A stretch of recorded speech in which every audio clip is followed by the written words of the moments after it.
Hello friends, my name is Jess. Welcome to Books Past Bedtime. It feels so weird sitting here in the middle of my screen. Like I'm always off to the side so I can put book pictures up. But hey, here I am in the middle. There's Elvis. Elvis, how are you doing today? What are you reading?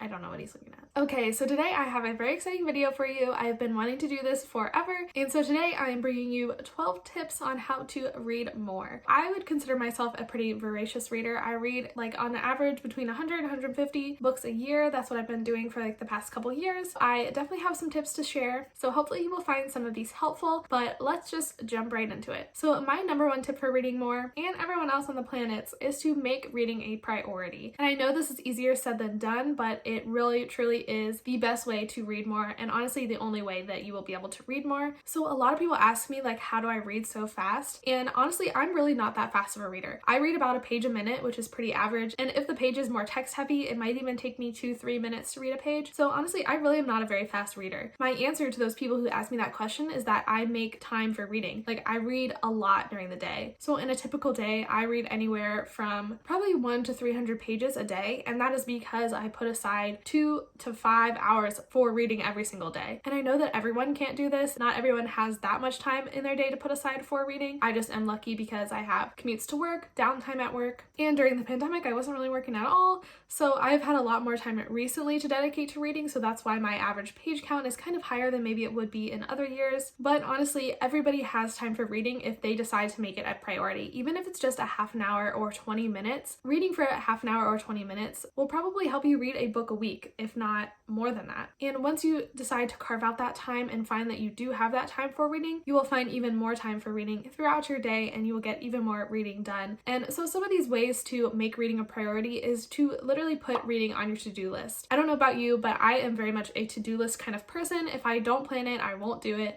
Sometimes even if I plan it, I won't do it, but usually like writing it down and putting it on my to-do list is a surefire way to increase my chances of getting it done. So I would really recommend you putting reading on your to-do list. I actually really like to make a reading schedule, which you guys probably know if you've watched my Plan With Me videos. So every month I set a TBR, add up all the pages of all of the books on my TBR and divide them by how many days are in the month, and then I get a general idea of how many pages I should be reading a day if I really want to accomplish that TBR. And so I will know exactly what book and how many pages I'm supposed to read each and every day. This definitely can be too scheduled and too restricting for some people. I honestly myself don't personally follow my schedule to a T, but it's really something that I like doing, and that really helps me get a good idea of how I'm going to fit reading into my schedule if I want to read how I want to read. So putting it on your to-do list, making a reading schedule. You can also really try and carve out a specific time of day that you think you're going to read. So I'm really not a person that likes to schedule my day hour by hour, but if you are that kind of person, that would definitely be a way to make reading a priority. Pick a half an hour in the morning or in the evening or in the middle of the day at lunchtime. Really promise yourself that you're going to dedicate that half hour to reading, and that is a great way to make reading a priority and fit it into your schedule. See how it will fit into your schedule so that you know that it is possible to accomplish that. And if you're really somebody that wants to increase the amount of pages you're reading a day and increase the amount of books you're reading in a month, that kind of thing, I definitely would encourage you to make an active effort to read whenever you have a few spare minutes. I know it kind of sounds silly, but those pages really add up. Even if you just read 2 while you're waiting in line and 5 while you're on the bus, or listen to 20 minutes of an audiobook on your commute to work, like all that stuff really adds up. I really try and do that as well. Anytime I have a second of downtime at work, I am like trying to read as much as I can. Also that time limit kind of helps me read more. If I know that I only have a limited amount of time, I will read a little bit faster than I usually would, so that can help as well. Honestly, everything adds up, but everybody that wants to read more needs to make reading a priority, and you just have to figure out what that means for you in your life and your style of getting things done. So my next tip is to set reading goals. Now this can be as simple as utilizing Goodreads and using the feature to set a yearly goal, or you can actually be a little bit crazier like I am and break your reading goals down by month and week. So I definitely do utilize the Goodreads goal. I know that some people like to set their Goodreads goal at an achievable number that you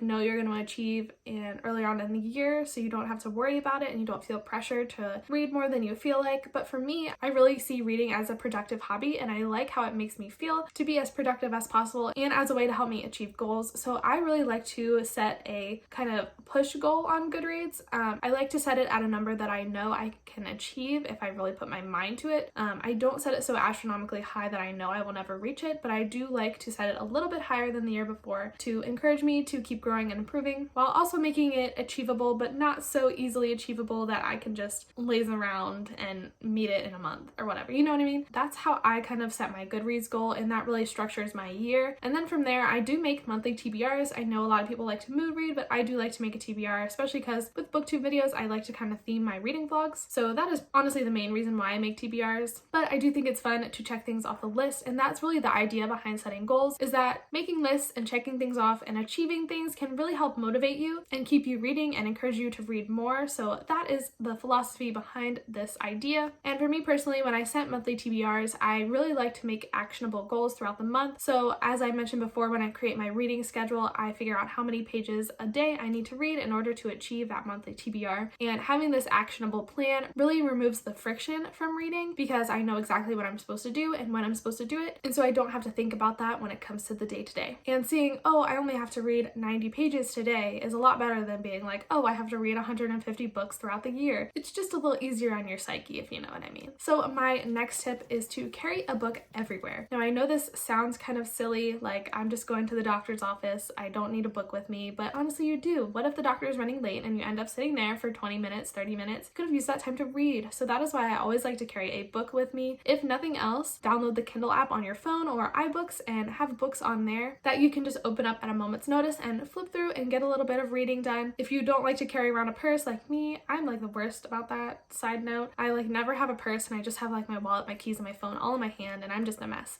Anyway, if you don't carry a purse like me and you don't want to carry around your physical book, having it on your phone is the best option. You also can carry around your Kindle, obviously. Those are great for reading on the go when you're traveling, that kind of thing. So in whatever form you feel like reading, definitely have a book with you at all times so you can open it up and read it wherever you are. And as I mentioned before, every little page counts. The next two kind of go hand in hand, and that is to read multiple books at once and also to read books in different mediums at once. This might sound counterintuitive, telling you to read multiple books at a time, and for some people it might be counterintuitive. It might be easier just to focus on one book, and I know there's like all kinds of studies out there about how multitasking does not make you more productive, but in my opinion, I really think allowing myself to read multiple books at once has really helped my reading numbers go up. So for me, I'm not really a book binger. Like reading 200 pages of one book in a day seems a little bit daunting, but breaking those 200 pages down across a couple books seems more achievable to me. I don't know why, I don't know what's wrong with my brain, but maybe your brain also has this problem and you can use this tip to help you. So if you get tired or bored of the book you're reading currently but don't want to give it up, it definitely makes sense to switch to another book and continue reading and get more reading done than to put that book on the back burner until you might feel like reading it again. Give yourself permission to start a new book and dive into a new story and then come back to that one when you're more in the mood for it. This works especially if you're a mood reader, but this way you are always reading and you're never without a book. And as I mentioned, going hand in hand with that, I really would recommend reading in more than one medium. If you are hearing me say read multiple books at once and you're like, how am I supposed to keep all of these stories straight? And for that, I have two solutions. So the first solution is to make sure the next book you pick up is in a different genre than the book you've already started. For me, I think I can read like a thriller, a fantasy, and a contemporary all at the same time and keep the stories relatively straight because they are so different that they don't get mixed up in my head. I feel like this is also kind of a thing that comes with practice. So like the first couple times you do it, it might get a little bit confusing, but eventually your brain will learn how to compartmentalize and keep those different stories straight, and you will be a-okay. And then going on to my second answer to this question, to read books in different mediums. This also goes hand in hand with the have a book on you at all times, because the best way to do that is by allowing yourself to read different books in different mediums. And so by that, I mean read a physical book,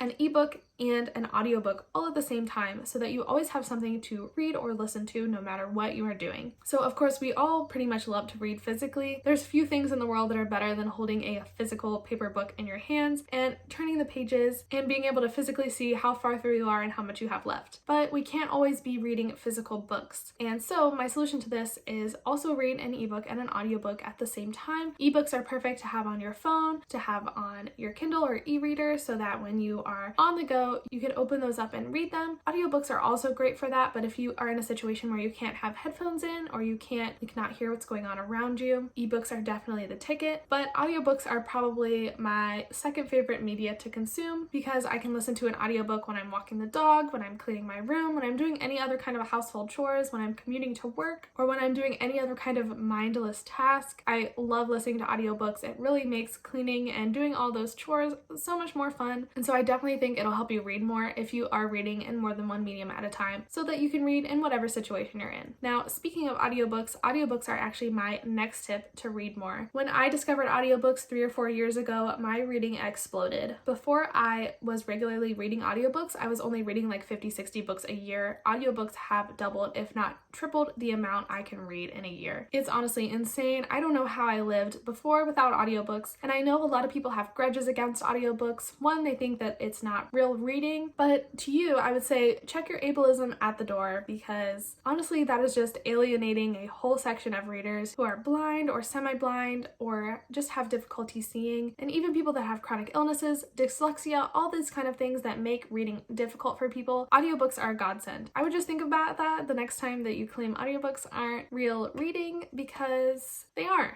I mean, you're listening to and consuming the story. I don't understand how it's any different than reading physically, but hey, that's just me. So as I mentioned, audiobooks are so great. You can listen to them while you're doing any kind of mindless task. And honestly, I find it really difficult to read at night. So instead of physically reading, I will listen to the audiobook because at the end of the day, sometimes I'm just like exhausted and I'm lazy and I don't want to do anything, much less think and translate ink into words in my head. I don't feel like doing that at night. It'll put me to sleep. So instead, I like to listen to the audiobook. Sometimes I'll even listen to the audiobook and follow along in the text, and that is also a really fun way to read. But yeah, audiobooks are amazing. And when I first started listening to audiobooks, just so you know, it was very difficult for me to listen to them any quicker than their original pace. But as you listen to more and more audiobooks, honestly, it's like anything, practice makes perfect. The more you listen to audiobooks and the more focused on them and concentrated on them you are, the faster you can make them. I typically listen anywhere from 2 times speed to 2.5 times speed. Those speeds I can like enjoy the story on. I don't really love to listen to fantasy audiobooks because I find them more difficult to comprehend. But if I am listening to a fantasy audiobook, I will listen to that one on 1.5 speed. You just kind of gotta find what works for you, but audiobooks are definitely one of my best tips for reading more. My next tip is to read books that you actually enjoy and that you are really excited for. Honestly, I really need to start taking my own advice because I am the worst about not DNFing books. I will like read a book till it's over even if I hate it, which is really bad. I've been trying to get better about it. I have actually DNF'd 2 books in the last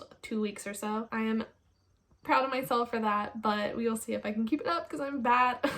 But honestly, reading is so much more fun if you genuinely enjoy what you're reading. I mean, it's kind of a no-brainer. Don't force yourself to read something just because it's popular or just because you feel like you should read it. Only pick up things that you are really excited for and DNF a book when you're not feeling it. Time is the most limited resource in your life. Don't waste it reading crap books. Other than audiobooks, I think the thing that majorly increased my reading more than anything else was discovering Booktube. I discovered Booktube probably almost 10 years ago when I was a freshman in high school, and I have never looked back. Booktube is just so amazing because you're exposed to so many more books than you would have been otherwise. And also I found it so motivating to watch other people read a lot and be productive and cross off their TBRs. It really just makes me want to go and pick up a book myself, and I feel like it could do the same for you, and it probably does the same for you. And finding new recommendations from Booktube is such a great way to inspire you to read, and watching somebody rant and rave over a book and get super excited about it can make you that much more excited to pick up that book as well and get to reading. And I really just think Booktube and even Bookstagram are so inspiring and such a great place to get inspiration to read more. And going off that a little bit, my next tip is to actually make a Booktube or Bookstagram or book blog yourself. Creating a community and surrounding yourself with friends who also love to read is such a great way to motivate you to read. And also I found through creating content myself that I definitely have been reading more and even reading more diversely, especially because like when a reading vlog is scheduled on my calendar, I feel more motivation to read those books and get them done so I can post that video on time. And I know it sounds kind of silly and it's not real deadlines, but having these deadlines is definitely very useful for me personally. I also would recommend participating in readathons, book clubs, and buddy reads. So this is kind of similar to the previous tip in that when you're reading along with somebody, you definitely are more inspired to read. Plus, it's super fun to read along with somebody and have them there to talk about the book with you as you read it in real time. And also like buddy reading or reading along with somebody keeps you accountable accountable for the pages or chapters you said you were going to complete. So this is also a great way to get some more reading in. And my final tip is for those of you who really find it hard to focus for long periods of time. I know sometimes I myself am like this. I would recommend checking out the Pomodoro method actually. So if you are out of the reading habit or find it really hard to focus for long periods of time, I definitely would recommend checking out the Pomodoro method. It's a great way to train yourself to focus for longer periods of time and get back into that habit of reading. And if you didn't know how the Pomodoro method works, is you set a timer for 25 or 30 minutes and you read for that period of time, and then when the timer goes off, you can either keep reading if you feel inspired to, or you can take a short 5 to 10 minute break and then repeat it all over again. The best part about this tip is that you usually will keep reading after the timer goes off, because by that time you are invested in the story and that resistance to starting is over with. But even if you're not, you give yourself the permission to stop and take a break. And overall, it's just really an effective method for a lot of people. So if you are really struggling, I would recommend that. So I think that actually ended up being 11 because I kind of talked about my 12th tip up in the beginning,